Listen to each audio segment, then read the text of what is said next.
Okay, hello guys, my name is Emily Castillo and my solution speech will be fixing the gender wage gap. Going back to my policy proposition for my problem speech, my policy proposition is the United States Congress should pass the Paycheck Fairness Act. A little bit of background reminders for my problem speech. So what is the gender wage gap? The gender wage gap is the annual salary gap between what men and women are paid. The Paycheck Fairness Act of 2019 would essentially ban employers from asking job applicants how much they previously made, prohibit companies from retaliating against workers who share wage information, increase penalties for equal pay violations, and would eliminate discriminations based on gender, race, and ethnicity. Problem speech review. So going back to my claims, claim number 1, women have a more difficult time paying off student loans. So going back to my problem speech, according to the American Association of Women University, women with a bachelor's degree working full-time make 26% less than their male peers. Women college graduates working full-time after 1 year post-graduation are paid 18% less than their male peers, and after 4 years of graduation, that gap widens to 20%. And overall, it is a 26% wage gap. Going to claim number 2, the gender wage gap is affecting single mothers. Also, going back to my problem speech, how exactly is it affecting single mothers? Well, a lot of single mothers are essentially the breadwinners of their family, and it kind of ends up creating a domino effect. They have high cost of childcare, are more likely to be on government-assisted programs such as welfare or food stamps, and are, according to the U.S. Census Bureau, single mother households are more likely than any demographic group to fall below the poverty line. And finally, my third claim, the gender wage gap is affecting women of color the most. So also according to the Census Bureau for some released income data of 2017, Asian women were paid 85 cents for every dollar to a white man, Black women 61 cents, Native women 58 cents, and Latina women 53 cents.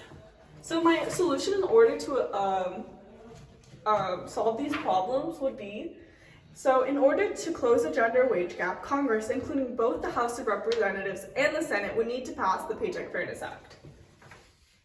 My plan number 1, the Paycheck Fairness Act.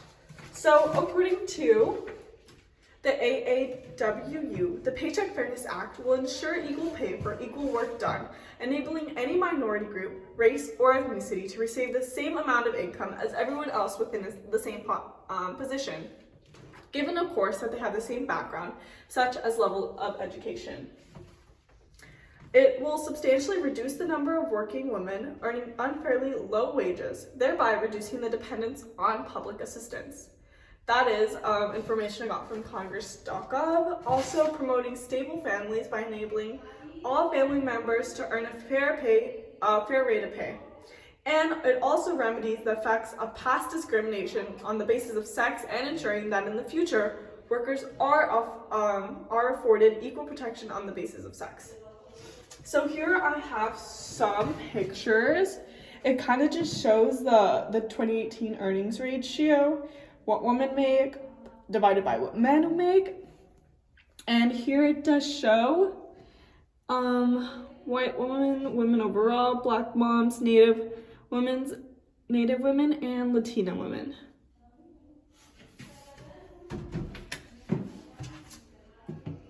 So for my second plan, fair scheduling practices.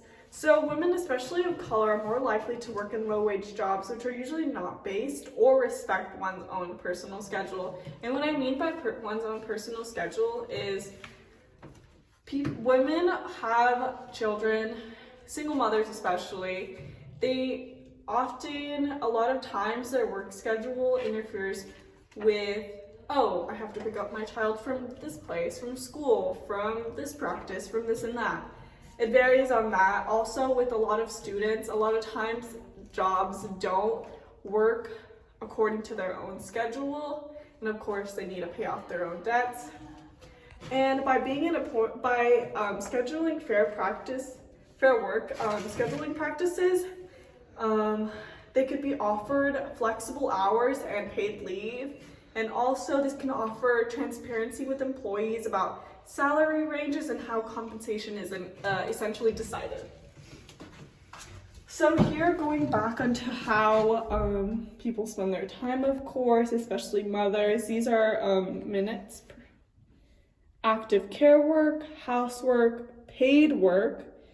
This is just 10 hours of their day that they spend actually at work, whereas housework is 30, sleep, negative range, homework, exercise, socializing.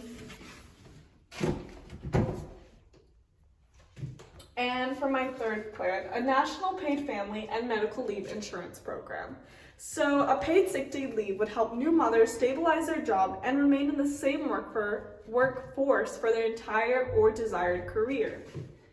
This would help and also establish a national paid program that offers affordable childcare. And according to the National Partnership for Women and Families, it could add an estimated 5 million working people to its workforce. And adding to this, so here is some statistics about maternity leave arrangements for first-time U.S. mothers. Nearly 22% ended up quitting their job. Only 50% got paid leave. Nearly 42% unpaid leave. Disability leave, nearly 10%, and let go from job, 5% of women who were first-time mothers.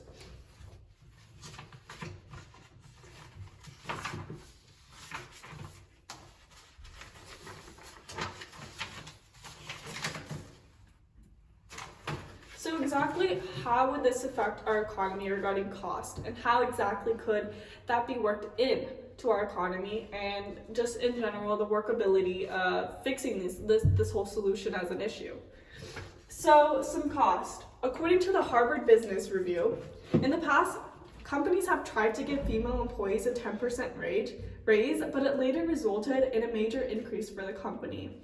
So say a man made $50,000 a year and a woman made $40,000. They ended up trying to just give that woman a raise, but it didn't work out, and it just essentially was a major cost increase for the company itself. So a solution to that would also be that companies should not necessarily rely on salary history in a past setting, but rather create a new equity for salary incomes for men and women beginning yearly. Starting a new year, create a new salary equity. So some benefits. So here I have the current poverty and estimated rate if women earn the same as comparable to men. So a single mother currently would be nearly 30% into the poverty rate. And if they earn the same as men, that can nearly be cut in half. So essentially, single mothers will not need to rely on government-assisted programs because of this. Women who graduated from university will be able to pay off their student debt at a faster rate. And not only will they be able to pay off student debt, but will be able to become homeowners, car owners, and just not be in so much debt for such a long period of time compared to men. And also, of course, women of color won't be targeted or discriminated against. So going on to my counter argument, how exactly is it possible for this bill to get passed? In order for this bill to get passed through Congress, both the House of Representatives and the Senate must pass this bill. But also, how is the gender wage gap misleading when failing to compare occupation, education, and differing career choices? So in order to fix the wage gap, calculating the same salary per person with the same level of educational background and job occupation, this could all be solved. And finally, to conclude, the Paycheck Fairness Act should be passed by Congress in order to help the stability and financial insecurities of women in the United States. It would take away the financial burden of many mothers, help ease women's student debt, and take away discrimination based on race, gender, and ethnicity as a whole. Thank you. This will now conclude my solution speech.